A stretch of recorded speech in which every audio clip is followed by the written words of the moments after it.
탐정의 눈으로 사건을 들여다봅니다. 탐정 손수호 변호사 어서 오세요. 네, 안녕하세요. 오늘 다룰 사건은 뭔가요? 네, 한강공원 의문사 사건입니다.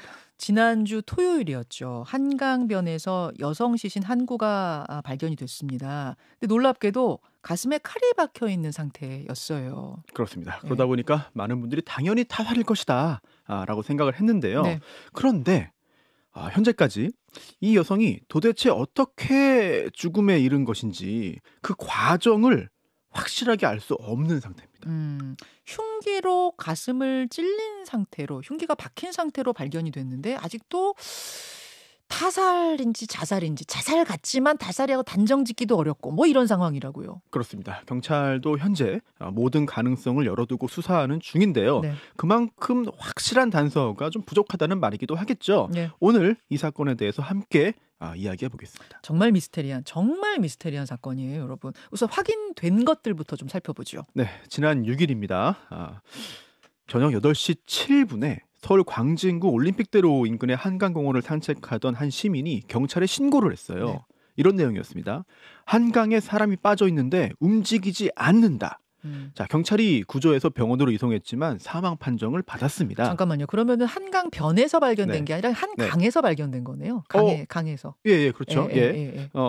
그런데 이제 움직이지 않는다. 네. 뭐 그런 상황에서 이제 그런 신고가 들어간 거죠. 네. 신원을 확인해 봤더니 30대 여성 A 씨였습니다. 발견 당시에 가슴에 흉기가 꽂혀 있는 상태였어요. 네. 그리고 사망 장소 인근에서 이 여성의 외투 그리고 휴대전화 등이 들어있던 가방도 발견됐습니다. 네. 또한 사망 원인은 과다출혈이었습니다. 정리하면 30대 여성이 흉기에 찔렸고 피를 많이 흘려서 숨진 거네요. 네, 그렇습니다. 일단 살인 사건으로 보이잖아요. 여기까지 보면 그래요. 네, 그러니까 누가 범인이냐, 범행 동기가 무엇이냐, 배경이 뭐냐, 공범도 있는가 등등이 쟁점일 것 같은데, 그런데 경찰은요 처음부터 타살 가능성이 그리 크지 않다고 보고 있습니다. 이 부분이 가장 큰 미스터리였어요. 아무리 들어도 이게 자살이라고 보긴 어려운 것 같은데 왜 경찰은 처음부터 자살 가능성에 더 무게를 뒀습니까? 네, 우선 이동 경로인데요. A 씨는요 경기도 이천에 살고 있었습니다. 네. 그리고 그날 오후 1시쯤에 집을 나와서 대중교통으로 이동해서 오후 7시 30분경에 이 올림픽대교 인근 한강공원에 혼자 들어갔어요. 이거는 다 CCTV로 확인이 된 거예요? 그렇습니다. 혼자 들어가는 것까지. 그리고 37분 후인 8시 7분에 시신으로 발견이 된 거거든요. 자, 그런데요. 한강공원에 가서 시신으로 발견된 그 사이에 37분간 그 사이에 이 현장에 드나든 다른 사람이 없는 겁니다. 아무도 없어요? 네. 그렇기 때문에 아니 살인을 했다는 얘기는 다른 사람이 있어야 되는 건데 다른 사람이 없었고 또한 그렇기 때문에 타살로 보기 어렵다는 거죠. 아니 근데 그 전에 들어가서 거기 네. 숨어 있었거나 혹은 CCTV를 피해서 어떤 다른 경로로 잠입했을 가능성도 열어둬야 되는 거 아니에요? 맞아요. 네, 이론적으로 충분히 가능한 이야기인데 하지만 그렇다더라도 언젠가는 누군가 사람이 들어갔다가 나왔어야 되잖아요. 그런 흔적이 보이지 않습니다. 맞습니다. 그게 이제 타살로 보기 어렵다고 경찰이 발표한 첫 번째 이유고 그다음은요? A 씨가 오후 1시쯤에 이천에 있는 집에서 나와서 7시 30분에 한강공원에 진입했다고 이야기했잖아요. 예. 그런데요. 그 사이에 다른 사람을 접촉한 흔적 역시 없습니다. 그래요? 집에서 나와서요. 대중교통으로 이동을 하고 또 걸어서 이제 도보로 한강공원에 들어가는 동안에 특별히 다른 사람을 안 만난 거예요. 그렇기 때문에 이 사건에 직접 연루되는 다른 인물, 현재로서는 그런 사람이 있을 가능성이 매우 낮습니다. 경찰이 자살로 보는 두 번째 이유, 접촉한 사람이 없다 이거고 세 번째는요? 네, A 씨의 시신인데요. A 씨의 시신에서요. 방어흔이 보이지 않습니다.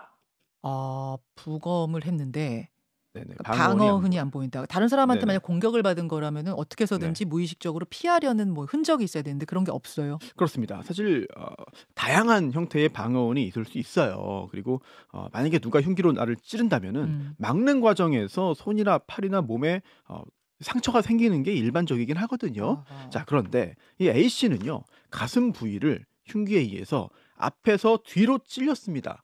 그런데 이거를 막으려고 하다가 생긴 것으로 보이는 상처가 없는 거예요.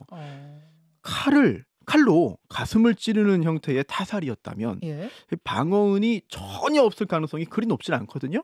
하지만 물론 예외는 있어요. 예외는 어떤 네. 건가요? 예를 들어서 전혀 알아차리지 못하는 상태에서 기습 공격을 통해서 아. 이제 일격에 살해했거나 예. 아니면 이제 피해자가 술이나 약물에 취해서 정신을 차리지 못하는 상태에서 공격을 가했거나 음흠. 아니면 이제 면식범 뭐 특히 그중에서도 단순히 얼굴 아는 정도가 아니라 신뢰하는 관계였기 때문에 방심하고 있다가 한 번에 당하는 경우도 상상할 수는 있거든요.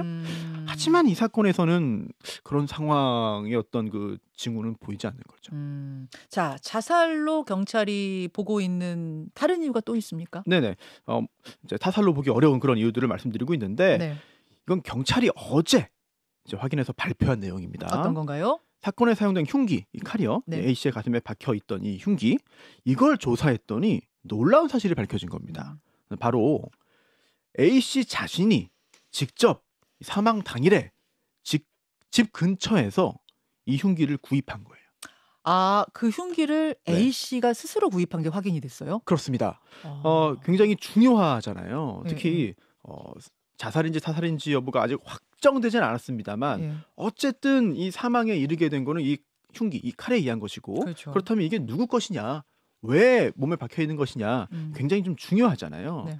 자, 그런데 이 칼 결국 A 씨가 직접 구입한 것이기 때문에 타살로 보기 어려운 거 아니냐라는 이야기가 나오게 되는 것이죠. 아, 말씀을 쭉 듣고 보니까 경찰이 타살 가능성 높지 않다라고 왜 말을 했는지, 왜 그렇게 분석했는지 이해는 돼요. 네. 근데 그럼에도 불구하고 뭔가 개운치가 않아요, 진상 규명이. 왜냐면은 가슴에 흉기가 가슴에 찔려서, 그러니까 폐부를 찔렀다 그러더라고요. 네. 폐를 찔러서 과다출혈로 숨질 정도인데, 그런데 타살이 아니다. 뭔가 네. 찜찜하지 않습니까? 그렇죠. 일단 타살이 아니라면 다른 사망 원인도 한번 좀 쭉 짚어봐야 되는데요. 네. 뭐 자연사, 뭐 병사, 뭐 사고사, 그리고 또 극단적인 선택 네. 등이 남습니다. 그런데 뭐 자연사, 병사 아니고요. 또 사고사로 보기도 어렵습니다.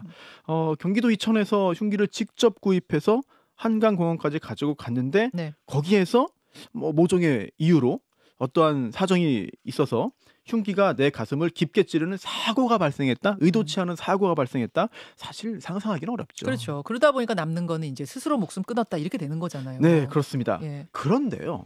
여기서 이 부분도 꼭 짚어봐야 됩니다. 지금 타살이라고 보기 어려운 그런 경찰이 생각하는 이유들도 쭉 짚어봤는데 네네. 그렇다고 해서 그럼 자살이라고 단정할 수 있느냐? 음. 석연치 않은 부분들이 있어요. 자, 경찰이 타살이 아니다라고 하는 근거들 여러분 지금 쭉 한 3-4가지 설명해 드렸고, 이제는 그럼에도 불구하고 자살이라고 단정 짓기도 어려운 이유들을 설명해 드리겠습니다. 첫 번째요. 네, 방식과 정도입니다. 스스로 흉기를 자기 가슴에 찌르는 방식 상당히 이례적이거든요. 예. 예, 특히 이 시신에 흉기가 꽂혀 있던 정도, 뭐 박혀 있던 정도를 넘어서 굉장히 끔찍합니다만 이제 전면에서 앞방향에서 가슴을 뚫고 들어온 흉기, 몸을 관통했습니다. 관통상이에요. 예, 그래서 그 끝부분이 등 뒤로 나와 있던 상태였어요.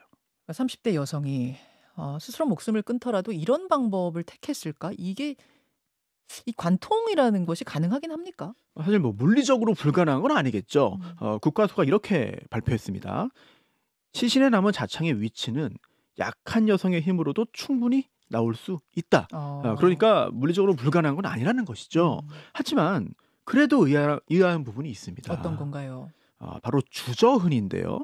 조금 전 타살의 경우 생기는 방어흔에 대해서 이야기했잖아요. 네네. 그런데 자해에 의한 극단적인 선택 사례들을 보면은요, 작은 상처들이 상대적으로 이제 절명에 이르지 않을 정도의 작은 상처들이 여러 곳에 다수 남는 경우가 있어요.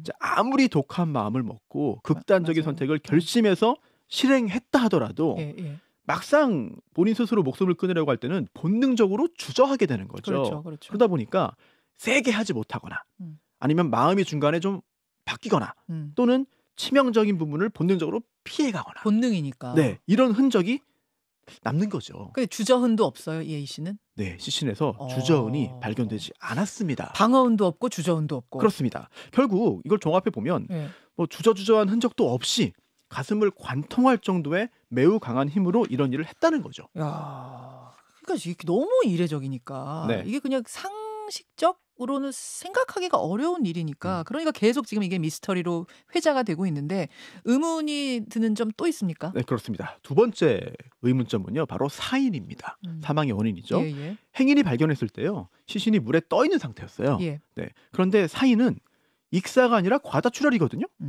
만약에 흉기에 찔린 상태로 곧바로 물에 빠졌다면 과다출혈로 사망하기 전에 익사했을 가능성이 큽니다. 네. 그렇다면 이걸 어떻게 해석해야 되는 것이냐. 예, 예. 여러 가지 가능성이 있습니다만 상상을 한번 해보죠. 예. A씨가 이제 한강 둔치에서 흉기에 찔린 채로 어느 정도 시간이 지나서 과다출혈로 사망하기 직전 단계에 뭐 실족해서 물에 빠졌거나 또는 그런 상황에서 스스로 물에 들어갔거나 뭐 이론적인 가능성은 있겠습니다만 가능성이 그렇게 커 보이지는 않고요. 그리고 또 일단 다른 사람의 존재는 배제했으니까 뭐 다른 사람이 뭐 물에 빠뜨렸거나 이런 것도 상상하기 좀 어렵습니다. 아니면은 이제 지면에서 땅에서 예. 과다출혈로 사망한 다음에 어떤 일로 인해서 시신이 물로 옮겨졌거나 또는 뭐 굴러 들어갔거나 이런 가능성도 상상할 수 있습니다만 근데 시간이 37분밖에 안 그러니까요. 되잖아요. 어떤 경우든 자연스럽지가 않아요. 아까 막 이게 며칠 만에 발견됐다 이러면 이 시신이 그러면은 뭐 그 사이에 굴러서 어떻게 됐다든지 뭐 날씨가 어때서 네, 뭐 비가 맞아요. 많이 와서 이럴 수 있지만 지금 네. 37분 동안 일어난 일이거든요. 네, 가끔 이제 인적이 드문 외진 곳에서는 뭐 야생동물의 경우도 있고 그럴 수도 그렇습니다만 있습니다만. 이 사건의 경우에는 자연스러운 설명이 잘 보이지 않습니다. 이상해요. 또 밝혀야 될 점은 어떤 게 있나요? 네. A씨가 살던 집이 경기도 이천이었잖아요. 네. 그리고 오후 1시에 나와서 7시 30분에 이 한강공원에 들어갔는데 네. 그 사이에 접촉한 사람이 전혀 없고요. 그러다 보니까 이제 그동안 무엇을 했는지를 밝혀야 됩니다. 또 이미 흉기를 구입하고 집에 나설 때 극단적인 선택을 결심했다면 왜 굳이 그곳을 장소를 선택한 것인가? 뭔가 특별한 이유나 배경이 있는 것인가? 이 부분까지도 확인이 돼야죠. 그러네요. 그래요. 그러니까 경찰이 말한 것처럼 극단적 선택을 한 거라면, 그러니까 타살 가능성이 없다면 스스로 흉기를 찔러서 목숨을 끊어야겠다 마음 먹었다면 굳이 왜 한강까지? 한강에 갔다면 그냥 물에 들어가서 뭐 이렇게 숨지는 방법도 있었을 텐데 굳이 이런 방법을 택한 건 뭐 이런 것들이 다 설명이 안 돼요. 그렇습니다. 물론 이제 스스로 목숨을 끊는 방법도 상당히 다양하고 뭐 물론 그런 일이 있어서는 안 되겠습니다만 그리고 또 꼭 어떤 본인과 직접적인 관련이 있거나 사연이 있는 장소를 고른다는 법도 없어요. 예. 하지만 도대체 이 사건에서는 왜 이런 일이 있었는가 예. 그걸 따져봐야 된다는 얘기죠. 만약 경찰이 발표한 것과 다르게 타살일 수도 있다면 타살이라면 범인을 잡아야 되는 문제이기 때문에 그렇기 때문에 우리가 그냥 이렇게 그냥 아유 희한한 일이지만 뭐 그렇다니 그렇네라고 넘어갈 수 없는 겁니다. 그래서 오늘 좀 꼼꼼하게 미스터리를 짚어보고 있는 건데 이 사건 어떻게 풀어야 할까요? 사실 요즘에 대단히 많은 사건들이 CCTV 영상 또는 블랙박스 영상을 통해서 결정적인 단서를 포착하고 또 범인을 상대적으로 빠른 시간 안에 잡게 됩니다. 예. 뭐 살인 사건도 마찬가지고요. 예. 그런데요, 이 사건에서는 오히려 이 영상이 이 사안을 더 헷갈리게 만드는 측면도 없지 않아요. 왜냐하면 현장에 다른 사람이 들어가지 않았다는 것을 현재까지 영상을 통해서 파악하고 있는 거잖아요. 그리고 또 그거는 확인이 됐는데 그래서 다른 영상을 통해서 더 구체적으로 어떤 일이 있었는지를 확인할 수는 또 없는 상황이에요. 그렇죠. 상당히 좀 답답한 상황인 그러니까 거죠. 진입한 사람이 있나 없나만 보는 거지. 네. 그 여성이 37분 동안 뭐 했는지가 다 CCTV에 담겨 있는 건 아니에요, 여러분. 예. 그렇다 보니까 밀실살인 얘기도 나오더라고요. 그렇습니다. 뭐 영화, 드라마, 소설에 뭐 대단히 자주 나오는 그런 소재죠. 그만큼 그 자체로 이 밀실살인이라는 것은 매우 이상한 일이기 때문입니다. 대표적인 사건들도 많은데요. 2010년 남양주 아파트 할머니 살인 사건도 있습니다. 예. 한 4년쯤 전에 이 코너에서도 했어요. 다룬 적이 있습니다. 기억납니다. 당시에 그 대한민국 대표 미제 사건 네네. 시리즈로 다뤘는데요. 집에 혼자 있던 할머니가 살해당한 거예요. 네. 그런데 신축 아파트이기 때문에 드나드는 사람이 누구인지 CCTV로 다 촬영이 됩니다. 출입 기록도 다 남습니다. 그런데 아무런 흔적이 없었어요. 혹시 뭐 옥상에서 밧줄을 타고 그 집에 들어갔나? 뭐 창문으로 들어간 거 아닐까라고 살펴봤지만 흔적이 전혀 없고요. 옥상까지 올라간 사람도 없었습니다. 예. 또 이거 밧줄로 매달리거나 창문으로 침입했으면 흔적이 남을 텐데 흔적 없었고요. 또 침입했다 하더라도 도주를 해야 되는데 그런 적도 없었던 겁니다. 그렇죠. 근데 용의자는 있었던 걸로 제가 기억을 해요. 맞아요. 그래서요. 당시 옥상에서 고추 말리는 일 때문에 다툼을 벌이는 이웃이 있다는 제보가 들어와서 예. 조사를 했는데 그 집 아주 뭐 다 조사했거든요. 안에 있는 거. 예. 그런데 혈흔을 비롯해서 단서가 하나도 안 나왔어요. 없었어요. 네. 뭐 아파트에 있는 모든 사람 행적 조사하고 지문, 모바일, 혈흔, 통신 내역 다 확인했지만 아무것도 나오지 않아서 결국 미제 사건이 됐습니다. 지금 14년 지났지만 네. 미제 사건. 왜 할머니가 그렇게 된 것인지를 밝히지 못하고 있는. 이번에도 미제 사건이 될 가능성이 있습니까? 근데 약간 좀 다른 부분이 있습니다. 왜냐하면 조금 전에 말씀드린 남양주 사건 현장을 보면은요. 네. 이거는 완벽한 타살이에요. 완벽한 타살입니다. 예. 그래서 누가 죽였냐를 찾는 거거든요. 근데 그걸 찾지 못한 것이고, 하지만 이번 사건은요, 비록 의혹은 있고 뭔가 석연치 않은 부분은 상당히 많이 있지만 현재까지 상황으로 볼 때 자살 사건으로 결론 날 가능성이 굉장히 커 보입니다. 미제가 아니라. 네네. 다만 의혹을 줄이려면 수사를 통해서 더 많은 증거를 확보해야겠죠. 그렇죠. 지금 상황에서 어떤 방향으로 더 수사가 좀 진행될까요? 네, 물론 열심히 수사하고 있지만은요. 우선 CCTV 영상을 놓치지 않아야 하겠습니다. 네. 한강공원에 1000대가 넘는 카메라가 있어요. 네. 하지만 사각지대도 굉장히 많습니다. 특히 물 쪽을 향한 카메라는 전체의 10% 정도이기 때문에 놓치는 부분이 많을 수밖에 없습니다. 따라서 이 현장에 있던 또는 현장 인근에 있던 영상에서는 단서가 나오지 않을지라도 혹시 모르니 범위를 계속해서 넓혀가서 찾아야겠죠. 그렇죠. 그리고 A씨 주변에 대한 조사도 좀 있어야 될 것 같아요. 맞습니다. 만약에 극단적인 선택이었다면 동기가 있어요. 네. 그 이유가 무엇인지 찾아야 되겠고요. 그렇죠. 그리고 이런 이례적인 방식을 택한 이유가 무엇이냐. 그렇죠. 또 장소를 굳이 여기로 정해서 이곳까지 간 이유가 무엇이냐. 그리고 또 흉기 구입 과정에서 혹시라도 어떤 단서가 있지는 않는지까지도 찾아야 되겠고요. 그리고 모든 자살 사건에서 유서가 있는 것은 아닙니다만 혹시라도 어딘가에 유서가 있다면, 그리고 그 전에 누군가에게 자신의 계획이라든지 상황에 대해서 이야기를 한 것이 있다면 많은 의문이 풀릴 수도 있을 겁니다. 예, 지난 주말에 발생해서 사실 일주일 동안 최근의 사건들 중에 가장 미스터리로 지금 여겨지고 있는 사건이어서 저희가 오늘 탐정손수호에서 좀 깊이 있게 다뤄봤습니다. 아직 결론이 내려진 건 아닙니다만 오늘 제시한 이 의문점들을 바탕으로 경찰이 좀 확실한 진상규명을 해주기를 바라면서 여기까지 할까요, 탐정손수호? 네. 예, 손수호 변호사 고생하셨습니다. 김현정의 뉴스쇼는 시청자 여러분의 참여를 기다립니다. 구독과 좋아요, 댓글 잊지 않으셨죠? 알림 설정을 해두시면 평일 아침 7시 20분 실시간 라이브도 참여하실 수 있습니다.